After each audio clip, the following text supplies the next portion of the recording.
Good evening, everyone. It's indeed a great pleasure to have with us Dr. Kishore Kumar. Dr. Kishore Kumar is the director of the Banyan and the Banyan Academy of Leadership and Mental Health since 2013. A little bit about Banyan. I think for people in Chennai, Banyan is an organization which many of them would have grown up with, would have been very familiar with the organization. And Banyan has served mental health, psychological and social needs of persons in distress, particularly persons living in a state of poverty, homelessness, and with severe and persistent mental illness. And Banyan is one of the India's leading and high impact NGOs. And this organization, which is Banyan Academy of Leadership and Mental Health, was founded in 2007.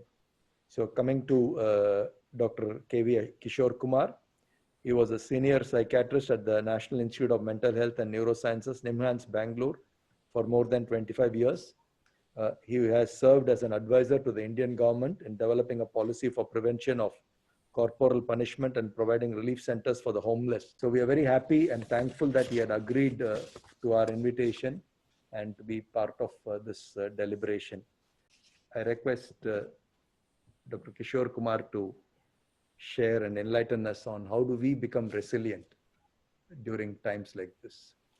Dr. Arvind, thank you and your team for inviting me for today's evening's lecture.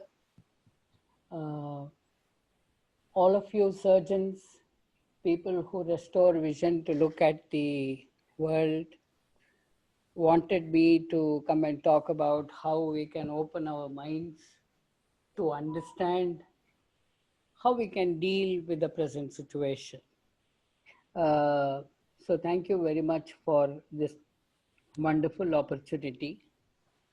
To go into these 16, 17 slides, I am not bringing any great wisdom into these letters and words that you are going to read through with me. But to put it in perspective, I am going to show you some information which I am sure everybody knows. So COVID-19 at best can be described as a disaster because it affects many people, it affects ecology, it affects many, many things. For example, it has affected 197 countries at the same time. A significant proportion of population is affected, trillions of dollars of money is lost. The healthcare system is in a great strain, health of people is affected, industries are affected, economies are affected, and so on and so forth. There is unprecedented misery and suffering for the population, has simply caught everyone by surprise. The last plague disaster that I have read about, being a Bangalorean, was in 1893. In 1893, the British developed a new colony in Bangalore called as the Basavanagudi. I don't know whether you have heard about. Basavanagudi is actually Basavanna's temple, which is based in a hillock. There was a stream which started there, that is the river. So the Basavangudi became the first city which was developed post-plague, because Bangalore city at that time was confined to a 5 square kilometer area which is in the center. So that makes a very good coincidence to talk about Basavangudi as a relocation to overcome plague. So from the site of active plague, Basavangudi as a housing estate was located about 3 kilometers away. So the restriction that is imposed on the people to prevent the spread is causing enormous amount of misery. The restrictions on the practice of due protocols is often considered a great degree of pain because we never were used to all of these things. It is also important to note that we are learning to live to keep the virus away from us, and that itself is a very strange experience. So the reactions of people at the present time is that The reactions of anger, disappointment, sadness, irritability is clearly understandable. And these are normal reactions to abnormal situations. So the fear of contracting an infection is an important contributing factor which disturbs us. Social distancing, restriction imposed as part of protocols evoke a great degree of rejection and anger in people, because we as social animals are supposed to be living together. Even though we don't care for fathers, mothers, uncles, aunts, and grandfathers and grandmothers, suddenly social distance is looked at with great degree of rejection, saying this is inhuman, that what you are doing. But unfortunately, the epidemiologists know that is the only way to prevent ourselves from being affected. So the pandemic has affected mental health in a very big way. So what is mental health? It's a state of well-being in which the individual realizes his or her own potentials, can cope with normal stresses of life, can work productively, fruitfully, and is able to make contributions to his or her own community. Similarly, mental health also includes emotional, psychological, social well-being. It affects how we think. If our mental health is affected, our thinking is clearly disturbed. The way we feel and express our emotions are disturbed, and the way we behave. For example, if we are happy, we are jumping, our psychomotor activity is a lot more increased. Similarly, when we are sad, our psychomotor activity is decreased. So there is a clear relationship between our thinking and behavior. It also helps determine how we handle stress, relate to others, and make choices. Lastly, mental health is very important in every stage of life, from childhood to our adulthood. What are these concepts of mental health? So the mental health is confined to 6 areas. One is a sense of perceived well-being, a sense of perceived self-efficacy, I am good in what I do. Autonomy is a very important aspect, freedom. Competence, that I have an ability to take up a task, complete it, and do it in the best possible way. Recognition of ability to realize one's own intellectual and emotional potential. All of us live every day by this capital of our ability of both intellect and our emotional stability. What are the practical strategies to protect our mental health? Is it possible to protect mental health? Absolutely. Yes. So it is all very, very simple. Many, many great things in life are all extremely simple. You know, Gandhiji led a very simple life, but he achieved what nobody else achieved. So talk about your feelings to others. It may be about your apprehensions, fears, disappointments, concerns, but often we don't do this as much as we should. You know, for example, there are many things that people are concerned about in present day life, to say that you should not divulge my anxiety to my father. You should not divulge my depression to my employer. You should not divulge my phobias to my wife. Now, this is the world in which we are living. Secondly, to be keeping ourselves very active in what we do. Active includes physical activity, mental activity, socializing, and so on and so forth. This is going to be a very key aspect of protecting our own mental health. Eating well, neither you fast nor you feast. You have to be eating in a balanced manner. Then drinking sensibly is a totally alien concept, but since we are all reading and studying in English, we have to bring in this English sensibility of drinking sensibly. Keeping in touch with people. What has happened today is that we don't want to be in touch with people. We don't want to be in contact with people. We want to be away. We want to be isolated. But the paradox is that if social isolation is imposed on you, you resist it. Ask for help. You know, how many of us can ask for help if you need it? You feel, I'm a doctor, I'm a retina surgeon, I am an anterior chamber surgeon, I am this and that, and I cannot ask anybody. Okay? So we are prejudiced about taking help. Sometimes it is important for us to take a break from what we do. Do something you are good at. We try to do everything because you feel you are omnipotent and you can do anything and everything under the sun. The fact is that sometimes we don't accept who we are. We may not be able to speak as good as others.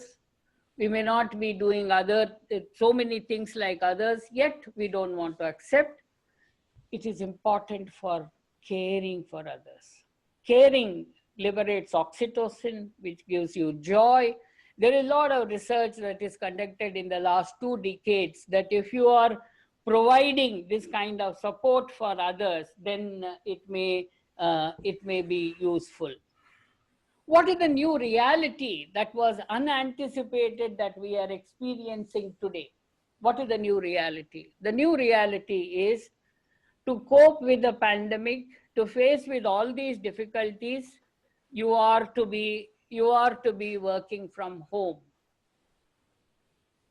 You know, the entire industry, both in the East and the West, have turned to make homes offices, so much so that they are in the same household. The wife would not have seen the husband, husband would not have seen the children, children would not have seen the father and mother, and so on and so forth. So the new emerging reality is work from home, so much so that the economic downturn would have resulted in temporary unemployment or even loss of wages for certain category of people. It has become important for children to study from home, and therefore homeschooling of children has become a norm, maybe for half a year or 1 more year to come. Lack of physical contact with other family members, friends, colleagues takes time to get used to. So we are suddenly separated.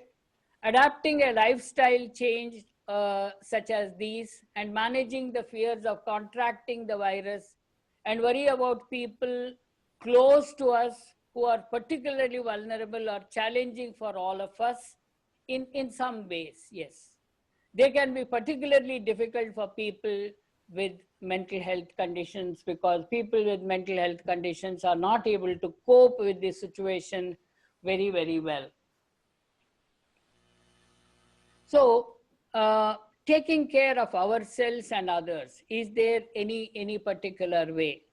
Most of these things are not rocket science. They are very, very simple, commonsensical things.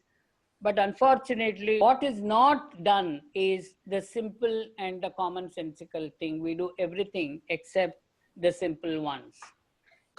So keep informed about what is happening around you in your world. Today, 24 hours of television time is occupied by news, which is close to the tune of about 20 hours or so. It has almost become like a soap opera. Now, having a routine is very important. Getting up at a particular time, eating breakfast at a particular time, praying or writing or reading or whatever it is, even though there are tens and tens of newspapers, I don't think anybody completes reading one newspaper. Minimize news feeds. So there is so much of information that a lot of negative things can come because negative things sensationalizes people who produce news, and that is the only way they can gain their TRPs, and therefore they will have to, per choice, produce these. Increase social contacts through telephones. Take breaks from screen time, looking on the in sitting in front of the television or sitting in front of the computer is a very laborious thing, sometimes harmful also. Right balance of video games. Video games has become an home confined physical activity, game activity, mental activity. One has to use the right balance. Use social media to promote positive stories. For example, we hear about people who survived Corona hardly.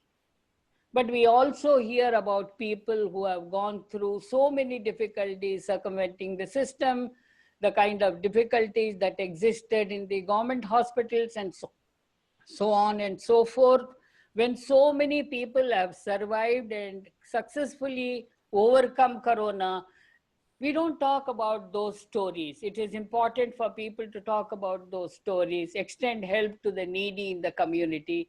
This is one particular activity which is seriously impaired in this disaster compared to other disasters, because people are not venturing into the community because they fear that they may develop this problem and therefore they are keeping away. There are many things that you can do to improve your own mental health. If you are a child, if you are a parent, you can maintain familiar routines as much as possible, create new ones, especially if you stay at home.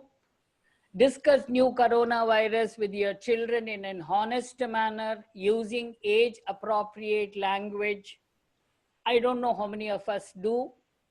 Support your children at home while learning. Make sure time is set aside for their play. Often we say, read, no play.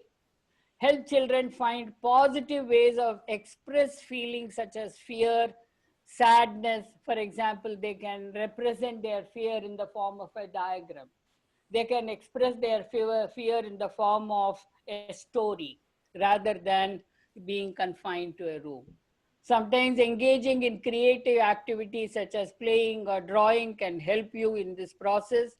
Help children stay in contact with friends, family members through telephone and online channels.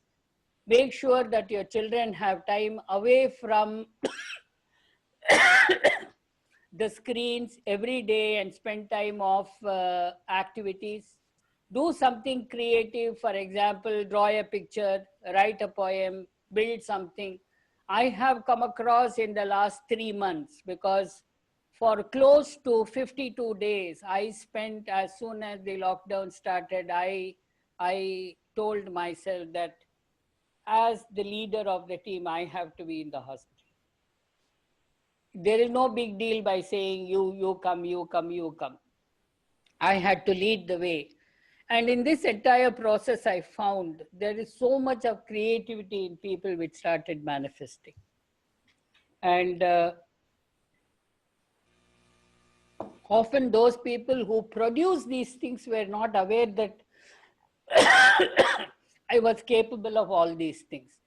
Try and ensure that your children do not spend significantly more time than usual on video games, because there is a very clear evidence that these are likely to impair attention deficits.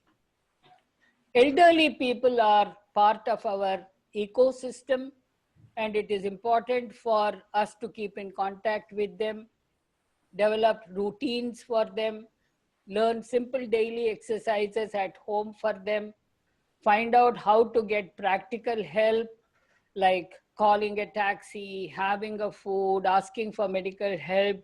We have read in the past 60 days or so, a significant number of people died without notice, and nobody came to know that they have died. And that's a good example of how elderly should be cared for in such situations. Ask family members, friends, neighbors for support if needed. Sometimes we think that asking support is a sign of weakness and therefore we don't ask. Now, if somebody had a mental health condition or a non-communicable disorder, regularity in medication is important. Close to 30% of people whom I was caring for discontinued medication during this lockdown period. even though we were in touch with them, we were calling them, we were providing dry rations, we were doing everything possible, they discontinued medication because there was nobody to supervise. Sometimes boredom made them think that why should I take medicines, and so on and so forth.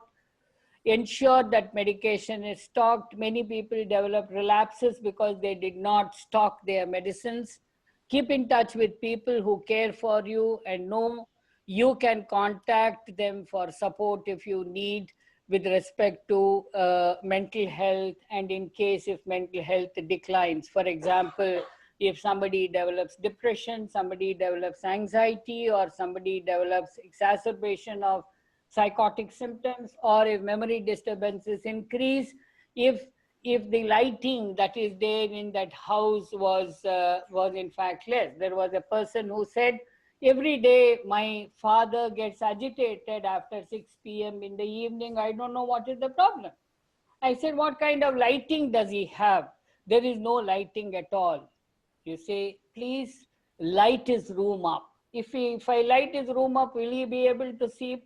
Unfortunately, that is the only way to reduce his anxiety, apprehension, confusion. Once he lit his room, all his problems disappeared. So sensory deprivation can be a very major problem in elderly.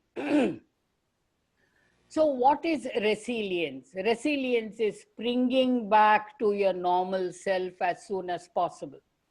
Is the ability to mentally or emotionally cope with a crisis and return to pre-crisis status as quickly as possible. If it takes years or decades to become normal, then it's not as good as it should be.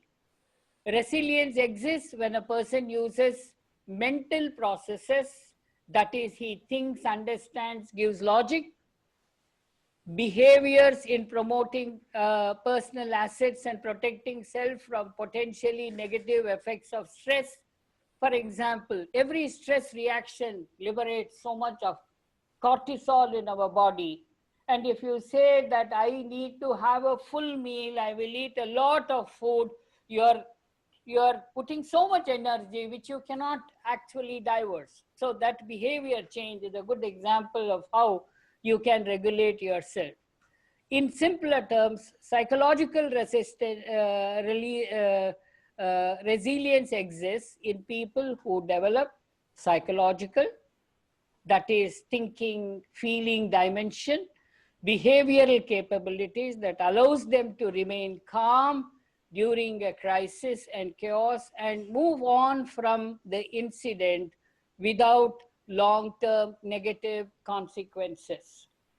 In a situation like this, for example, in North America, for example, many people who have experienced these kinds of problems, they describe what is called as a post-traumatic stress disorder. People who go to the war field experience post-traumatic stress disorder. Unfortunately, in India, we don't see as much post-traumatic stress disorder as they talk about. So these are all some differences that we can see. So there are 5 pillars for resilience. What are they? Understand yourself. You should know what you are capable of, how you are sturdy, what is your strength, and so on and so forth. Being mindful of all the experiences around you and within your own being. Self-care is about sleep, about food intake, about physical activity, and so on. Positive relationships. That is, you look at everything in a positive manner rather than being very, very negative or deal with people with vengeance. And there always should be a purpose for your existence. That if we think that my life has a meaning, my life has a purpose, then you become more resilient, so as to say. What are those factors which maintain or sustain resilience? The ability to make realistic plans and being capable of taking steps necessary to follow through them is one aspect of it. Confidence in one's own strength and abilities is another. Communication, that is clear communication about what your wants are, what your needs are, and so on. And problem solving ability is a very important aspect. Ability to manage strong impulses and feelings. Say, for example, there are many people who have strong impulses, strong urges, either to show aggression or to achieve something which is not their own. And if they give way to that, they get into problems. So resilience can be sustained if these four factors are adhered to. Are there predictors of resilience? Can you say you are a resilient individual? These are a person who is positive, always looks at things in a positive manner. A person who is proactive, takes initiative in doing something. For example, if there are 5 people and let us say they have to look for a firewood in the forest or in a place unknown to you, one person will say, I will go and look for it. That is proactiveness and positiveness. Experience and learning. No, a person is able to relate to his experience and learning. A person who has sense of control over what he is doing. A person who is flexible and adaptable. A person who has balance in perspective. A person who has perceived social support. If somebody says, whatever happens, I can fall back on Arvind for some help if I need. That is the perceived social support. Above individuals were known to engage in many activities unrelated to their work. For example, if I am a doctor, psychiatrist working with mentally ill people, I developed 3 other interests. I said, every week I'll work with children to promote their mental health.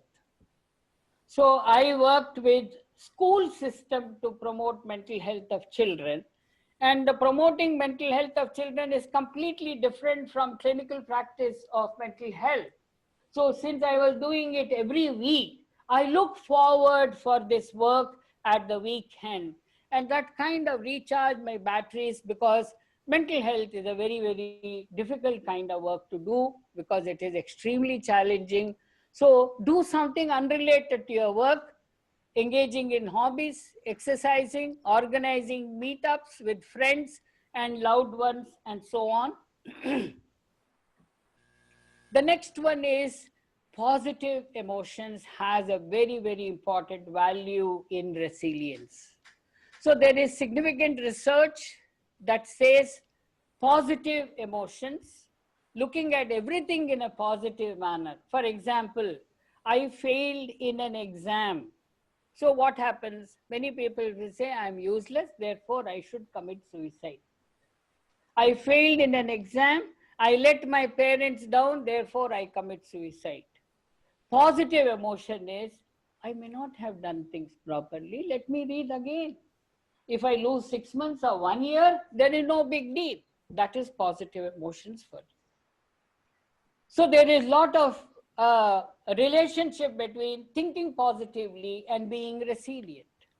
Studies show that maintaining positive emotions while facing adversity promotes flexibility in thinking and problem solving. So if you are positive, you have multiple alternatives that you consider as part of problem solving, and you become flexible. For example, I have to go to a distance of 10 kilometers, there is no bus. I'm willing to walk. Is a clear alternative, and it's a practical alternative. All of us read about these things in so many thousands of pages in the last 70 days that many people who were stuck in different places, because they could not go back home, they all chose to walk, and some even died. But nevertheless, it was an action which suggested that they had the endurance to deal with. Positive emotions serve as an important function in their ability to help individuals recover from stressful experiences and encounters. For example, if somebody is admitted in a corona ward, all of us say corona is a glorified anxiety. We have made it too big. We have made an enemy who's too big. But do you know what it means to be a corona positive person? No, because we have not had that experience. So if you become corona positive, there are 20 people who are going to come and see you in your house and say, where did you go? What did you do? Whom do you meet? What did you do? And so on and so forth. They will say all your family members have to undergo corona test. All of you will have to go to this place. You will be ceremoniously taken in an ambulance to the testing center and to do a lung scan. Please remember, none of these things are pleasant.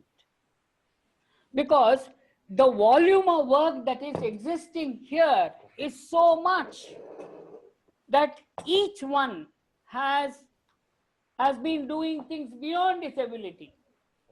Yeah. So yesterday I was meeting somebody who is corona positive. Fortunately, he is asymptomatic. We did a lung scan and he found that there were, a lung scan has a rating. His lung scan rating is 4. He has mild lesions. Now, he says, the person who came to meet him, he said, sir, don't you have sense? Why did you do positive corona test? Look at the kind of difficulties you have to go through. We 10 people have to come. We have to talk to you. We have to seal your house. We have to take you. Imagine, there are thousands and thousands of people in this 750 square kilometer city. Do you think it is humanly possible for me to do all of these things? If you don't test, I would not have been in this place at all. No, that's an irresponsible way of dealing with that. But look at what is happening to the individual. So the individual is looked at as a burden. The individual is looked at a person who is going through some difficulty because he did something wrong, when in fact it is not so. So this entire process is so destabilizing, demeaning, that you don't want this to happen. That is why they say, fight the disease, not fight with the patient. It's a beautiful, beautiful advertisement. So positive emotions during stressful experiences may have adaptive benefits in coping processes of the individual. So what is important is, if you are having a stressful experience like failure, think that, okay, whatever has happened is for good. Let me study better, well, and get more marks. That's the example that we need to think of. So in conclusion, emotional reactions during a pandemic is a normal reaction to an abnormal situation. We are in an abnormal situation. Pandemic is not a normal situation. Practical difficulties encountered during this process worsens these reactions. You become more angry, you become more belligerent, you become more aggressive because of the practical difficulties. Pandemics like corona are extremely difficult situations to deal with, and therefore one has to accept. There is no other way. For all you know, we might have to go through these motions for close to 1.5 years, and we will continue to do so. But eventually you will graduate, specialize in learning to deal with that situation. Practice of a new normal should be considered as the protection rather than punishment. For example, in a small area in Chennai city, there are close to 20,000 people who are corona positive. And they continue to spread corona because They all look at this as punishment. You are isolating me. You are asking me to wear a mask. You are asking me to wear this and that and so on and so forth, which is beyond me, and therefore I am not willing to do that. So positive strategies like exercise, yoga, meditation, prayers, maintaining social contact, seeking out for people if help is needed is extremely useful. All these things are not any new gyan that I am bringing. These are extremely commonsensical, very simple things. But the problem is, do we do it? Now, if I say eat drumstick leaves, it will eradicate anemia. You will say this is a very medieval intervention. But if I say something which costs 200 rupees per capsule, people will stand up in queue and say, this is what is the magic, okay? So that is the way we are made up of, and therefore, many things in life is very simple. And if that simplicity requires tremendous degree of discipline, if we are able to stick to that discipline, our ability to cope with any adversity is as good, and we successfully come out of it so that we are happy. When we are happy, we deal with the situation very well, and our family is happy, our community is happy, our society is happy, our nation is happy. So each one has a relationship to the other. Every action that I do has a larger impact on my society, is something that all the 130 crore will have to think eventually to achieve where we have to go. If we fail, there are broken links, and those broken links are the reasons why we get into problems. So therefore, my message to all my medical colleagues, happy Doctors' Day to all of you. On this day, the message is that we all can be resilient. Sometimes the kind of restrictions that is posed to our work, some of you may not have done surgeries for close to 60 days. Some of you may not have practiced for many weeks and months. Your income is lost. Your aspirations, expectations, many other commitments are failed. It is adding fuel to the fire, but we will have to take it as the normal phase of our life and move on. Eventually, you will come to terms with the problem. Unless we have a vaccine, unless we have a specific intervention, we will have to limp. Eventually, we'll learn to walk. Thank you.